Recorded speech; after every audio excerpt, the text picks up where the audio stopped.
നമസ്കാരം. കേരള ന്യൂസ് 60 വാർത്തകൾക്ക് വേണ്ടി നമ്മുടെ ചാനൽ സബ്സ്ക്രൈബ് ചെയ്യാൻ മറക്കണ്ട. ബെല്ലൈക്കൻ ക്ലിക്ക് ചെയ്താൽ മാത്രമാണ് ഞങ്ങളുടെ വാർത്തകളൊക്കെ നിങ്ങൾക്ക് ലൈവായിട്ട് ലഭിക്കുകയുള്ളൂ. ലൈക്ക് ചെയ്യാനും ഷെയർ ചെയ്യാനും നിങ്ങളുടെ വിലപ്പെട്ട അഭിപ്രായം കമന്റ് ബോക്സിൽ രേഖപ്പെടുത്താനും ഒരിക്കലും മറന്നു പോകരുത്. വാർത്തയിലേക്ക്.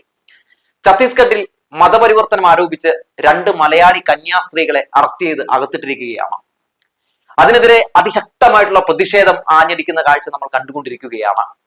വന്ദന, പ്രീതി എന്ന പേരുള്ള 2 കന്യാസ്ത്രീകളെ അറസ്റ്റ് ചെയ്തിരിക്കുന്നത് നിസാര വകുപ്പുകൾ ചുമത്തിയല്ല എന്നുള്ളതാണ്. ഞാൻ ആ എഫ്ഐആറിന്റെ കോപ്പിയിലെ വകുപ്പുകൾ ഒന്ന് വായിക്കാം. അതുപോലെ തന്നെ എഫ്ഐആറിൽ എന്തൊക്കെയാണ് എഴുതിയിട്ടുള്ളത് എന്നുള്ള കാര്യങ്ങളും അതിലെ പ്രസക്ത കാര്യങ്ങളും ഒക്കെ ഞാനൊന്ന് പറയാം. നിർബന്ധിത മതപരിവർത്തന നിരോധന നിയമത്തിലെ വകുപ്പും സെക്ഷൻ 4, അതുപോലെ തന്നെ BNS 143 എന്നീ വകുപ്പുകളാണ് ഇവർക്കെതിരെ ചുമത്തിയിട്ടുള്ളത്. അതായത് 10 വർഷം വരെ ശിക്ഷ ലഭിക്കുന്ന വകുപ്പുകളാണ് കേട്ടോ ഇതൊക്കെ. മാത്രമല്ല, പെൺകുട്ടികളെ നിർബന്ധിച്ച് മതം മാറ്റിയെന്നും മനുഷ്യക്കടത്താണ് നടന്നതെന്നും സംശയിക്കുന്നുവെന്നൊക്കെ എഫ്ഐആറിൽ കൊടുത്തിട്ടുണ്ട്. സംശയിക്കുന്നു എന്ന് എഫ്ഐആറിൽ കൊടുത്തിട്ടുണ്ട്, ഉറപ്പില്ല. ഇന്നലെ ഇവരെ അറസ്റ്റ് ചെയ്യുന്നതായിട്ട് ബന്ധപ്പെട്ട് ഉള്ള പല ദൃശ്യങ്ങളൊക്കെ നമ്മൾ കണ്ടു കാണും. ആരാണ് ഇവരെ ചോദ്യം ചെയ്യുന്നത്? ബജ്രംഗ് ദൾ പ്രവർത്തകരാണ്. ബജ്രംഗ് ദൾ പ്രവർത്തകർ ഇവരെ വലിയ തോതിൽ തന്നെ ചോദ്യം ചെയ്യുന്ന കാഴ്ചയൊക്കെ നമ്മൾ കാണുകയാണ്. മോദി സർക്കാരിന്റെ ഭരണകാലത്ത് ന്യൂനപക്ഷങ്ങൾ വേട്ടയാടപ്പെടുന്ന കാഴ്ചയാണ് നമ്മൾ കണ്ടുകൊണ്ടിരിക്കുന്നത്. എന്നാൽ ന്യൂനപക്ഷങ്ങൾക്ക് വേണ്ടി ഏതെങ്കിലും രീതിയിലുള്ള ഒരു ഇടപെടൽ നടത്തുന്ന ഒരു സർക്കാരിനെ നമുക്ക് കാണാൻ കഴിയുന്നില്ല ഈ രാജ്യത്ത് എന്നുള്ളതാണ്. എന്നാൽ കേരള സർക്കാർ ആകട്ടെ ഈ വിഷയവുമായി ബന്ധപ്പെട്ടുകൊണ്ട് പ്രതിഷേധം രേഖപ്പെടുത്തിക്കൊണ്ട് മുഖ്യമന്ത്രിക്ക് കത്ത് കൊടുത്തിട്ടുണ്ട്. അവർ ഉടനെ മോചിപ്പിക്കണമെന്ന് ആവശ്യപ്പെട്ടുകൊണ്ട് കത്ത് കൊടുത്തിട്ടുണ്ട്. അതുപോലെ എല്ലാവരും തന്നെ മതേതര നിലപാട് ഉയർത്തിപ്പിടിക്കുന്ന എല്ലാവരും തന്നെ ഈ വിഷയത്തിൽ അതിശക്തമായിട്ട് ഇടപെടുന്ന കാഴ്ച നമ്മൾ കാണുകയാണ്. ഇന്ന് സഭയിൽ ഈ വിഷയം ഉന്നയിക്കുന്ന സാഹചര്യം ഉണ്ടായി. ഇരുസഭയിലും പ്രതിപക്ഷം ഈ ഒരു വിഷയം ഉന്നയിച്ചിട്ട് അടിയന്തര പ്രമേയത്തിന് നോട്ടീസ് കൊടുത്തിട്ട് ഇത് അവതരിപ്പിക്കാൻ പറ്റില്ല, ഇത് ചർച്ച ചെയ്യാൻ സമ്മതിക്കില്ല എന്ന ഒരു നിലപാടാണ് നരേന്ദ്രമോദി സർക്കാർ സ്വീകരിച്ചത്. നോക്കൂ, എന്തായാലും ഇവിടെ നമ്മൾ ചില കാര്യങ്ങൾ മനസ്സിലാക്കേണ്ടതുണ്ട് കേട്ടോ. ഇതിപ്പോ ഇന്നലെ തുടങ്ങിയ സംഭവമല്ലല്ലോ. നമ്മുടെ രാജ്യത്തുടനീളം ഈ പറയുന്ന ക്രൈസ്തവ ന്യൂനപക്ഷങ്ങളെ വേട്ടയാടിക്കൊണ്ടിരിക്കുകയല്ലേ സംഘപരിവാരങ്ങൾ, അതുപോലെ തന്നെ ബജ്രംഗ് ദൾ പ്രവർത്തകരൊക്കെ. കഴിഞ്ഞ കുറച്ച് നാളുകൾക്ക് മുമ്പാണ് ഇതുപോലെ തന്നെ സമാനമായ രീതിയിൽ കുറച്ച് കന്യാസ്ത്രീകളെ ബജ്രംഗ് ദൾ പ്രവർത്തകർ ആക്രമിച്ചത്. മാത്രമല്ല, നമ്മുടെ ഇവിടെ മണിപ്പൂരിൽ എന്താണ് സംഭവിക്കുന്നത്? അതുപോലെ തന്നെ ഒരു സംസ്ഥാനം മാത്രം എടുത്ത് പറയണ്ടല്ലോ, ഒട്ടുമിക്ക സംസ്ഥാനങ്ങളിൽ എന്താണ് സംഭവിച്ചുകൊണ്ടിരിക്കുന്നത്? ഇവരുടെ പള്ളികൾ തകർക്കുന്നു, പള്ളിക്ക് മുകളിൽ ഇവരുടെ കൊടി നാട്ടുന്നു. അങ്ങനെ പല രീതിയിലുള്ള പല സംഭവങ്ങളും നമ്മൾ കണ്ടുകൊണ്ടിരിക്കുകയാണ്. അതായത് ഭരണഘടനയിൽ മതസ്വാതന്ത്ര്യം എന്ന് പറയുന്ന ഒരു സംഭവം പറഞ്ഞിട്ടുണ്ട് കേട്ടോ. അതിനെതിരെയുള്ള ലംഘനമാണ് ഈ നടത്തിക്കൊണ്ടിരിക്കുന്നത്. ഇവിടെ പോയി സുരേഷ് ഗോപി, ഇവിടെ പോയി ജോർജ് കുര്യൻ, ആർക്കും ഒരു പ്രതികരണമില്ല. പണി പാളിയെന്ന് കണ്ടപ്പോൾ ഇവിടുത്തെ ക്രൈസ്തവ ന്യൂനപക്ഷങ്ങളെയൊക്കെ സോപ്പിട്ടുകൊണ്ടിരിക്കുകയായിരുന്നല്ലോ. അതിനിടയിലാണ് ഇങ്ങനെ ഒരു സംഭവം വരുന്നത്. പെട്ടെന്ന് രാജീവ് ചന്ദ്രശേഖർ തന്റെ ബിസിനസ് ബുദ്ധി അങ്ങ് പ്രയോഗിച്ചു. ഫേസ്ബുക്കിൽ ഇങ്ങനെയൊന്ന് കുറിച്ചു. അതുകൂടി ഞാനൊന്ന് വായിക്കാം. ഛത്തീസ്ഗഡിലെ ദുർഗ് റെയിൽവേ സ്റ്റേഷനിൽ നിന്ന് മലയാളികളായ 2 കന്യാസ്ത്രീകളെ പോലീസ് അറസ്റ്റ് ചെയ്ത സംഭവം അറിഞ്ഞപ്പോൾ തന്നെ അടിയന്തരമായ ഇടപെടൽ നടത്തിയിട്ടുണ്ട്. സംഭവത്തിൽ കൃത്യമായ അന്വേഷണം നടത്തി നിരപരാധികളെ സംരക്ഷിക്കുകയും കുറ്റക്കാർക്കെതിരെ മുഖം നോക്കാതെ നടപടിയെടുക്കണമെന്നും ഛത്തീസ്ഗഡ് സർക്കാരുമായി ബന്ധപ്പെട്ട ഉന്നതരോട് അഭ്യർത്ഥിച്ചിട്ടുണ്ട്. എന്താണ് യഥാർത്ഥത്തിൽ സംഭവിച്ചത് എന്നത് വസ്തുതകൾ സഹിതം പുറത്തു വരണം. നിഷ്പക്ഷമായ അന്വേഷണം നടത്തണമെന്നും സർക്കാരിനോട് അഭ്യർത്ഥിച്ചിട്ടുണ്ട്. ഇക്കാര്യത്തിൽ നിരപരാധികളായ ആരും ശിക്ഷിക്കപ്പെടില്ല എന്ന ഉറപ്പ് ഛത്തീസ്ഗഡ് മുഖ്യമന്ത്രിയിൽ നിന്ന് ലഭിച്ചിട്ടുണ്ട്. വിഷയത്തിൽ അതീവ ഗൗരവത്തോടെ കേന്ദ്ര സർക്കാരും ഇടപെട്ടിട്ടുണ്ട്. സംഭവത്തിൽ നിരപരാധികൾക്ക് നിയമ സംവിധാനങ്ങളുടെ എല്ലാ സംരക്ഷണവും നീതിയും ഉറപ്പുവരുത്തിയിട്ടുണ്ട് എന്നാണ് രാജീവ് ചന്ദ്രശേഖർ പറഞ്ഞിട്ടുള്ളത്. ബജ്രംഗ് ദൾ പ്രവർത്തകർക്കെതിരെ ഇപ്പൊ നരേന്ദ്രമോദി സർക്കാർ നടപടി സ്വീകരിക്കും. ആരെയാണ് നിങ്ങൾ പൊട്ടനാക്കുന്നത്? ആരെയാണ് നിങ്ങൾ പറ്റിക്കാൻ വേണ്ടി ശ്രമം നടത്തുന്നത്? ഇങ്ങനെയൊന്നും ഉള്ള പോസ്റ്റൊക്കെ എഴുതിയിട്ട് ഞങ്ങളെ ചിരിപ്പിക്കരുത് രാജീവ് ചന്ദ്രശേഖര എന്ന് മാത്രമാണോ പറയാനുള്ളത്? മാത്രമല്ല, ഇതായിട്ട് ബന്ധപ്പെട്ട BJP പല രീതിയിലുള്ള പ്രസ് മീറ്റുകൾ നടത്തുന്നു, അത് നടത്തുന്നു, ഇത് നടത്തുന്നു. എവിടെ പോയി സുരേഷ് ഗോപിയും ജോർജ് കുര്യനും?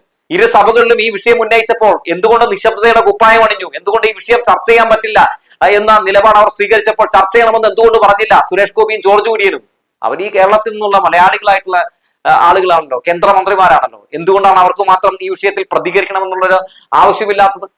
ജനങ്ങളെ വിഡ്ഢികളാക്കുകയാണ്. നരേന്ദ്രമോദി സർക്കാരിന്റെ 10 വർഷത്തിനുള്ളിൽ, അതായത് ക്രൈസ്തവർ നേരിട്ടിട്ടുള്ള അതിക്രമങ്ങൾ നമുക്ക് വർഷം വെച്ച് തന്നെ നമുക്ക് പരിശോധിച്ചു പോകാവുന്നേ. 2015 179 കേസുകളാണ് റിപ്പോർട്ട് ചെയ്തത്. അതായത് ക്രൈസ്തവർ നേരിട്ടിട്ടുള്ള അതിക്രമം 179. ഇനി 2016 247 റിപ്പോർട്ട് ചെയ്യുന്നു. 2017 351, അതുപോലെ തന്നെ 2018 325, 2019 366, 2020 321. ഇനി 2021 മുതൽ ചിത്രം മൊത്തത്തിൽ മാറുകയാണ്. ക്രൈസ്തവർ വലിയ തോതിൽ തന്നെ ആക്രമണത്തിന് വിധേയരായി മാറുകയാണ്. വലിയ രീതിയിൽ തന്നെ അവർക്കെതിരെയുള്ള ആക്രമണങ്ങൾ അതിശക്തമായിട്ട് തുടരുകയാണ്. അതായത് 2021 505 കേസ് റിപ്പോർട്ട് ചെയ്യുന്നു. 2022 അത് 599 കേസ് ആയിട്ട് റിപ്പോർട്ട് ചെയ്യുന്നു.